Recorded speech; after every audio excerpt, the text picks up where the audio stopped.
Boa noite. Várias equipes de atletas olímpicos já estão em Belo Horizonte, que vai sediar jogos de futebol. E não é que a nossa capital caiu no encanto dos estrangeiros? Os ingleses que escolheram ficar sediados na nossa BH estão mesmo se sentindo em casa. Fazem inveja em outras delegações, divulgando a qualidade da estrutura do CT da UFMG e farreiam nas piscinas do Minas Tênis Clube, onde também tem um super centro de treinamento à disposição.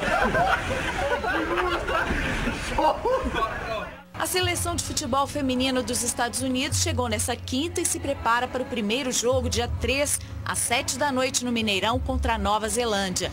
O vídeo postado no Twitter oficial da equipe diz: trabalhe duro ou vá para casa, as coisas estão ficando sérias. As meninas do futebol francês também estão por aqui. Treinaram no CT do América nessa quinta e hoje foram passear no Parque das Mangabeiras de manhã. Imagens divulgadas no Twitter da delegação e no perfil da meia atacante Camille. Passeio em Belo Horizonte. O jogo de estreia das francesas é na próxima quarta, 10 da noite, no Mineirão, contra a Colômbia. E a equipe de vôlei masculino da Polônia, na capital desde segunda, faz 2 amistosos. Um hoje à noite e outro na terça, no Poliesportivo do Riacho, contra o Cruzeiro. O capitão polonês Kubiak elogiou os jogadores da equipe da casa. Quem quiser conferir o confronto, os ingressos estão à venda na sede do Cruzeiro, no Barro Preto, em BH, por R$10. Ainda nesta edição, você vai ver o Museu Olímpico Itinerante, que está em Minas. A Polícia Civil e a Controladoria Geral do Estado fizeram hoje uma operação no IPSENG, o Instituto de Previdência dos Servidores de Minas, e em empresas fornecedoras de medicamentos. Há indícios de fraudes e irregularidades em licitações nas compras de remédios. Policiais civis e servidores da Controladoria Geral do Estado participaram da operação, que cumpriu mandados de busca nas casas de 4 suspeitos e em uma das empresas investigadas.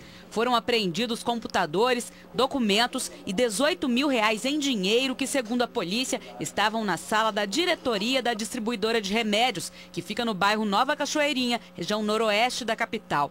Os suspeitos foram conduzidos coercitivamente para prestar depoimento. Um deles, pregoeiro do Instituto de Previdência do Estado, saiu sem falar com a imprensa.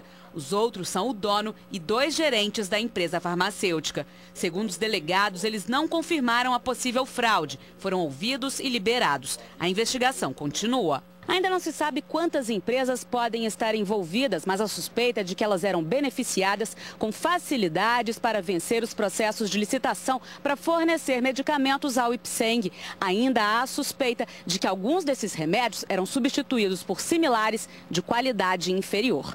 As empresas investigadas estão desde de fabricantes de remédio como distribuidores, e essas empresas têm amplitude aí no cenário nacional, participam de licitações e também no comércio privado. O prejuízo ele vai desde aí na demora, às vezes na aquisição de medicamento, às vezes no tipo de medicamento que está sendo fornecido, e tanto aí na questão do valor, né? Se a gente não tem uma concorrência justa, o Estado aí realmente ele vai perder com o pagamento de uma quantia que poderia ter sido inferior.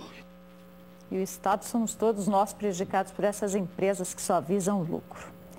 O homem preso por estuprar pelo menos 3 mulheres em Santa Luzia, na Grande BH, acusou as vítimas de terem armado contra ele. O motorista de ônibus, que tem mulher e filhos, foi apresentado hoje pela Polícia Civil. Wilson Dias dos Santos está sob custódia do Estado desde a semana passada, em um presídio de Ribeirão das Neves. Ele é apontado como estuprador de pelo menos 3 mulheres nas últimas semanas em Santa Luzia, região metropolitana de Belo Horizonte. As vítimas afirmam que foram violentadas dentro deste carro que pertence ao Wilson. De acordo com elas, o motorista de ônibus, casado e pai de 3 filhos, oferecia carona e depois cometia o estupro sob ameaça. E ele, simulando estar armado, ele fala para ela: você vai ficar comigo ou eu te mato. Câmeras de segurança registraram a imagem do suspeito quando ele foi de carro até um bar para comprar preservativo na madrugada do dia 19. Segundo a delegada, a vítima estava no carro. Era uma jovem de apenas 18 anos que contou ter sido violentada pouco depois na garagem de uma empresa de ônibus. Os crimes teriam acontecido todos próximo à estação do MOVE do bairro Cristina. Ele segue com essa menina no carro, aonde, com ameaça de arma de fogo, ele consuma novamente o ato no mesmo modus operandi. Reclina o banco, bota a camisinha e consuma o ato. Wilson foi preso em casa por militares após ser denunciado pela terceira vítima, uma mulher de 31 anos que conseguiu anotar a placa do carro do agressor. Apesar das denúncias, o suspeito nega tudo. Diz que as mulheres armaram uma vingança contra ele. Uma se conhecia com a outra e elas não sabiam que eu estava ficando com um e com o outro. Quando ela soube disso, ela falou que ia armar para mim. Se tiver alguma outra vítima, que procure a delegacia para realmente estar fazendo a representação. Em Juiz de Fora, um homem foi preso em flagrante por extorsão contra a ex-namorada. Ele ameaçava divulgar fotos íntimas da mulher caso ela não entregasse dinheiro. As ameaças começaram assim que o relacionamento de 8 meses chegou ao fim. Segundo a polícia, o jovem de 28 anos ameaçava colocar fotos da ex-namorada nua na internet se ela não desse R$ 2.500 em troca do sigilo das fotos íntimas. Ameaçava de matá-la, ameaçava mandando fotos com armas, mandando fotos de drogas, ameaçava os familiares dela. Além disso, ele extorquia ela sob a grave ameaça de divulgar fotos íntimas que ele tinha dela e vídeos em redes sociais. A polícia chegou ao suspeito após a própria vítima marcar para repassar o dinheiro que seria extorquido. O ponto de encontro foi uma lanchonete no bairro Alto dos Passos, na zona sul de Juiz de Fora. Com horário e local marcados, os policiais efetuaram a prisão em flagrante. Há quase um mês, a vítima de 27 anos fez uma denúncia por ameaça na delegacia da mulher. Foi a partir daí que começaram as investigações. Exigia essa quantia citada e instigava e induzia ela a fazer uso de drogas que ele levaria para ela e, após isso, para que mantivessem relações sexuais. Além do crime de extorsão, o suspeito deve responder por ter enviado fotos de drogas para a vítima. Vai responder por tráfico de drogas, instigar outra pessoa ao uso indevido de drogas e por extorsão. Na hora do flagrante foi encontrada certa quantidade de cocaína, aqui ele exigia que ela usasse antes de manter a relação sexual, e na casa dele foi encontrada mais quantidade de cocaína, além da quantia de R$ 650 e um celular onde tem todas essas fotos e todas as conversas. Um comerciante de Santa Luzia denuncia os prejuízos e o risco a vidas provocados pela instalação ruim da rede elétrica no bairro Baronesa. Segundo ele, as quedas de luz e curtos na fiação são constantes, como ele nos mostra no vídeo que mandou pelo WhatsApp. Não são fogos de artifício. Segundo Danilo, que era Monte, a rede elétrica explodiu sozinha. Todo dia isso, não tem condição não, gente. O Danilo afirma que esse problema no bairro se arrasta há pelo menos 5 anos. E quando isso acontece, ficam vários dias sem energia, até que uma equipe da CEMIG apareça para fazer o conserto. Ele abriu um comércio no Baronesa há 4 meses e perdeu as contas da quantidade de produtos, máquinas e eletroeletrônicos que perdeu estragados pelas quedas na rede. Tudo estragado, cerveja que não presta, estragou a linguiça, estragou a salsicha, estragou tudo. Bom, a CEMIG prometeu enviar ainda hoje uma equipe ao local para identificar a origem e os motivos dessas falhas na rede. A previsão é de que o reparo seja feito neste sábado. O marido de uma mulher que morreu em Uberlândia, no Triângulo, teve uma surpresa ao ir à funerária para buscar o corpo dela. Ele descobriu que a morta que estava lá não se tratava da companheira dele. E pior, que outra família tinha velado e enterrado o corpo da esposa dele com o caixão fechado. Os corpos foram trocados nesta funerária. Cisane Magna Schneider, esposa de Samir Carlos, faleceu no Hospital de Clínicas da Universidade Federal de Uberlândia e o corpo foi trazido para o local para fazer a preparação para o velório. Só que antes do procedimento, Samir pediu para ver o corpo da esposa. Foi aí que tomou um susto, quando viu que aquele não era o corpo da mulher. Na hora, eles ficaram me enrolando. Ele ficou me enrolando, foi que chamar gerente, fiquei 15 minutos, 20 minutos, meia hora e não apareceu gerente de nada. Samir disse que um funcionário da funerária reconheceu o erro no momento e chegou a admitir que o corpo de Cisane havia sido enviado para um cemitério errado. O corpo foi sepultado no cemitério Parque dos Buritis, sendo que deveria ser feito no cemitério Campo do Bom Pastor. O advogado responsável pela funerária admitiu o erro. O agente funerário entrou e perguntou para o outro: quem vai para o sepultamento no cemitério Bom do Campo dos Buritis é uma mulher? O outro falou sim. E ele não se atentou para a identificação correta e, infelizmente, lamentamos muito o ocorrido, levou o corpo trocado. O corpo da outra mulher havia sido velado no salão de velório da funerária na noite anterior. Ao chegar ao cemitério, nenhum familiar pediu para abrir a tampa do caixão para a última despedida e o sepultamento foi realizado. Nós estamos entrando com as medidas judiciais cabíveis para que possamos remover o corpo, para que a família preste as últimas homenagens. Mas cuidado, né? Uma hora de tanta dificuldade, sensibilidade para as famílias. A Prefeitura de Lagoa da Prata resolveu abandonar o consórcio de 54 municípios do centro-oeste do estado que gastaram cerca de 6 milhões de reais na construção do SAMU regional em Divinópolis. Os consorciados denunciam que a obra foi concluída, já deveria ter sido inaugurada no fim do ano passado, mas o governo do estado só adia. A central do SAMU em Divinópolis está pronta. De acordo com o diretor executivo do CISURGE, Consórcio Intermunicipal de Urgência do Centro-Oeste, todos os equipamentos foram comprados, a documentação está em dia e o alvará sanitário já foi concedido pela Prefeitura. Falta apenas a liberação do governo de Minas. Infelizmente, o governo do estado, num total desprezo ao consórcio e aos entes federados, 54 municípios, até agora não se pronunciou em nada sobre a inauguração, uma vez que foi adiada da primeira semana de junho, sem data a ser definida agora. 6 milhões de reais foram investidos até o momento. As chamadas feitas para 192 serão recebidas nesta sala por 13 pessoas, 24 horas por dia. As 31 ambulâncias foram compradas por 4 milhões e meio de reais e estão paradas no pátio. O SAMU regional vai atender a 54 cidades e as prefeituras vão custear 25% das despesas. Como ainda não há previsão de inauguração, a Prefeitura de Lagoa da Prata decidiu sair do consórcio. Havia uma programação de inauguração já para o final do ano de 2015, Isso não foi cumprido e não foi dado segurança aos municípios consorciados de uma data para essa inauguração. Lagoa da Prata tem cerca de 50 mil habitantes. A Prefeitura informou que a população não ficará sem atendimento de urgência, já que a unidade de pronto atendimento tem 7 ambulâncias, incluindo uma UTI móvel e esta específica para resgate. Em nota, a Secretaria de Estado de Saúde informou que mantém contato com o Ministério da Saúde para que a inauguração seja feita nos próximos meses. E alerta que, como a implantação depende também de fatores externos, ainda não há prazo previsto para início do funcionamento. Olha, a saúde é urgente, tem prazo mesmo definido e, se isso não acontece, pode ser fatal. Um bebê de apenas 35 dias de vida está internado em estado grave no Hospital Municipal de Governador Valadares e precisa ser transferido com urgência para Belo Horizonte para fazer uma cirurgia cardíaca. A Justiça determinou ao Estado a remoção dele num prazo de 24 horas, mas esse tempo já acabou. Este é o Nicolas Miguel Pereira. Ele tem 1 mês e 5 dias e nasceu aparentemente saudável. De repente, começou a passar mal. A respiração dele não estava normal e eu percebi que não era gripe.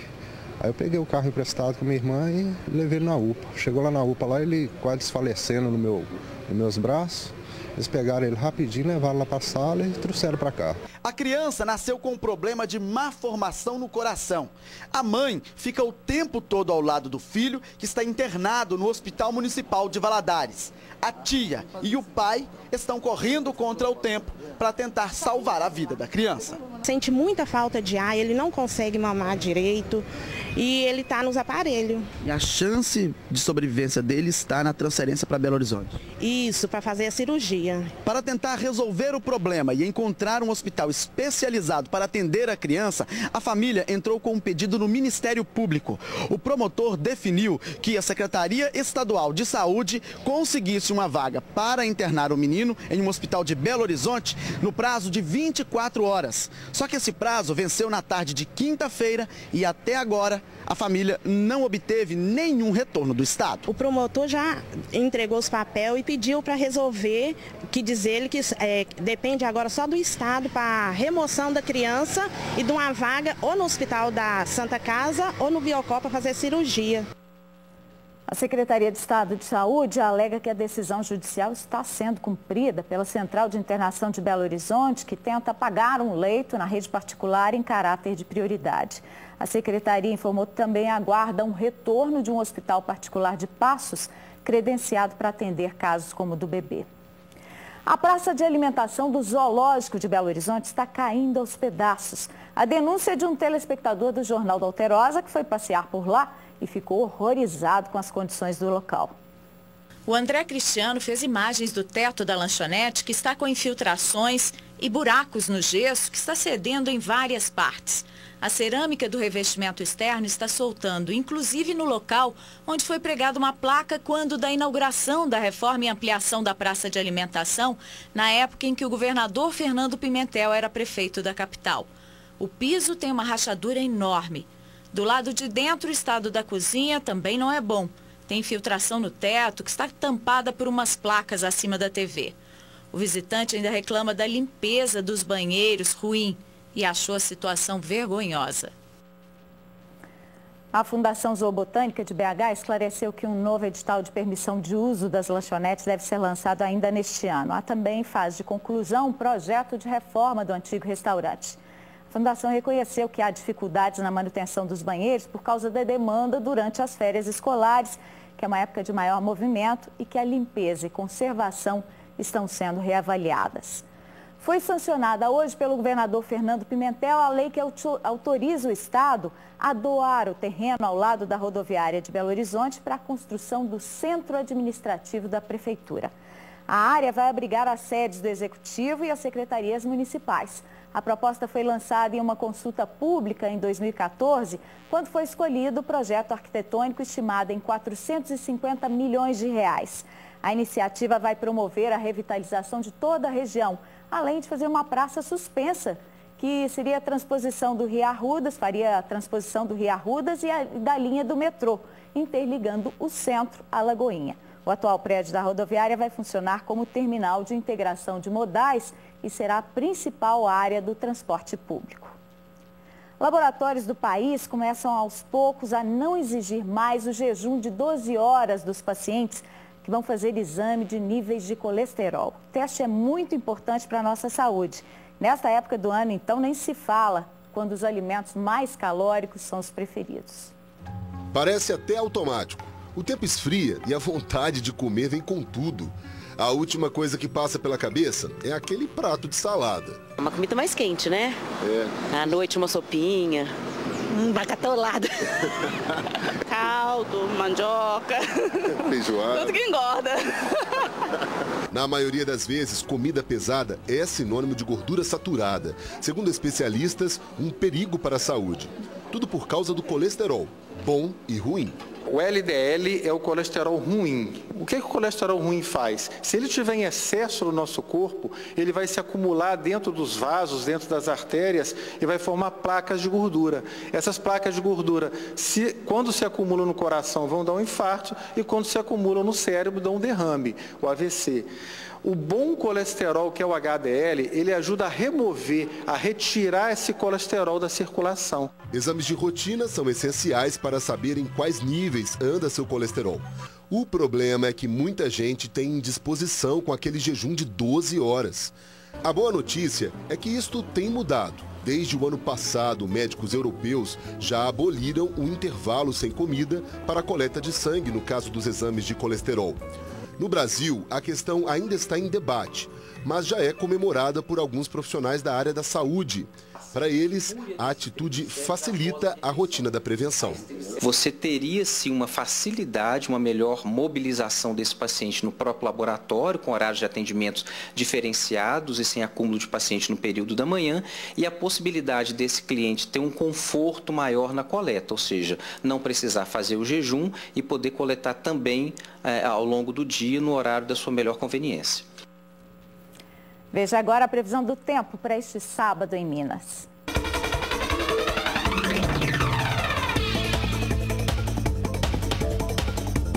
O céu fica parcialmente nublado em todas as regiões. Pode chover no leste, no sul e na zona da mata. Temperaturas em declínio no extremo sul do estado. Nas outras áreas, o ar quente e seco deixa a umidade do ar abaixo dos 30% à tarde. Em Belo Horizonte, mínima de 15 e máxima de 27 graus. Em Fronteira, os termômetros variam dos 21 aos 30 graus. Dos 13 aos 23 em Corinto. Em Guapé, a temperatura oscila dos 14 aos 26 graus. E em Periquito, mínima de 17 e máxima de 28 graus.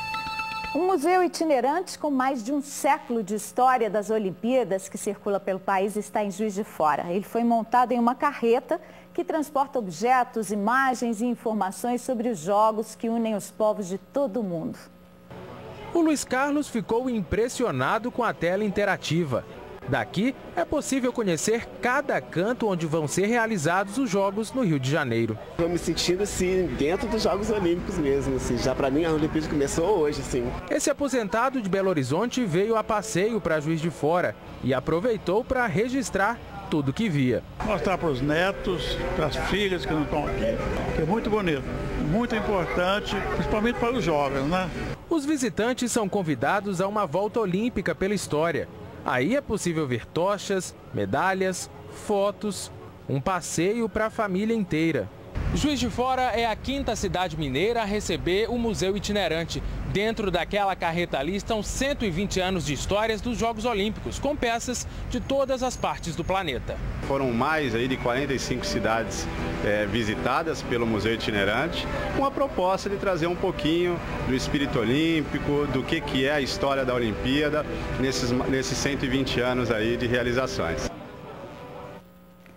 O Museu das Olimpíadas fica até domingo em Juiz de Fora, na Praça Antônio Carlos, no centro da cidade, e de lá segue para o Rio de Janeiro. O Jornal da Alterosa termina aqui, vem aí o Noticiário Nacional. Uma boa noite para você e um ótimo fim de semana.